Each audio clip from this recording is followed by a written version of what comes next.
Okay then, ladies and gentlemen, what you have here, we have one finished product. This is a Mitsubishi Traco hydraulic oil filter that couldn't be replaced in the Philippines. So what I did was I bought a new filter. However, the width of the filter, the brown, is 3/4 of an inch. And the old filter was a 1/2 inch, which makes the basket for the middle of the filter no longer a viable piece of equipment. It won't fit into the top. So here's the top of the second filter that I'm rebuilding, and I'll show you what I did. This old basket no longer fits in there, and I didn't want to bend the fins down on a 30-degree or 40-degree angle, because then it wouldn't be a filter anymore. It would just be a piece of paper.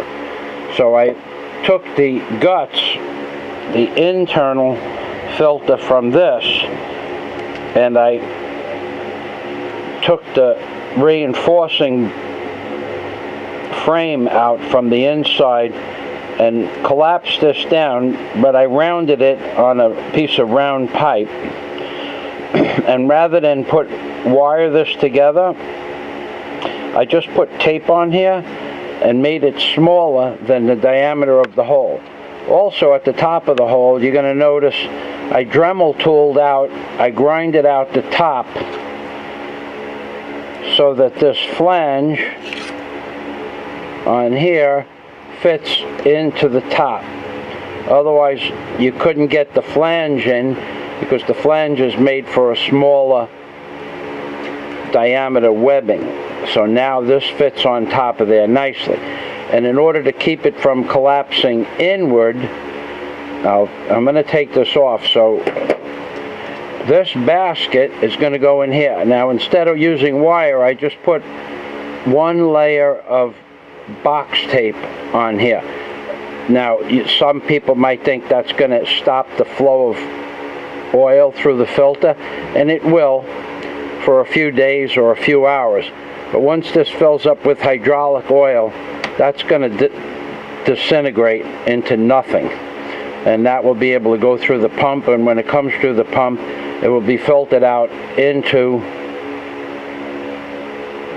this paper filter. So that fits there like that, and then this cap goes over that like that. And the next step is to mix up some 2-part epoxy, put it on top of the paper filter, around all inside here, which will lock up the top of the paper filters. Put a little bit on the inside of this track here where my thumb is. Just put this cap on now, and then take that filter and clamp it. Daisy, bring that over here. Clamp it together after the glue is on. But what we will do is the glue will be on the bottom. The soft glue will be on the bottom here. Okay, you want to have the glue falling into the cap. You don't want to have it falling down into the paper filter. So basically, once I put the 2-part epoxy on here, I will invert this, invert it, and clamp it down to and clamp it.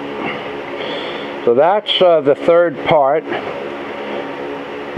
Needed a considerable amount more time. It actually took closer to 12 hours to re-filter these 2 cartridges, because it's for the first time that I'm doing it. The next time, the first filter took about 7.5 hours, and the second filter took about 5 hours.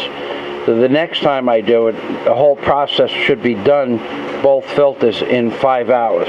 So we have a finished product here with the glue drying, and we have an almost finished product here, and I might make a video of putting them into the machine, but I don't think that's necessary. And I have my lovely assistant here, Daisy May, who is now always one step ahead of me.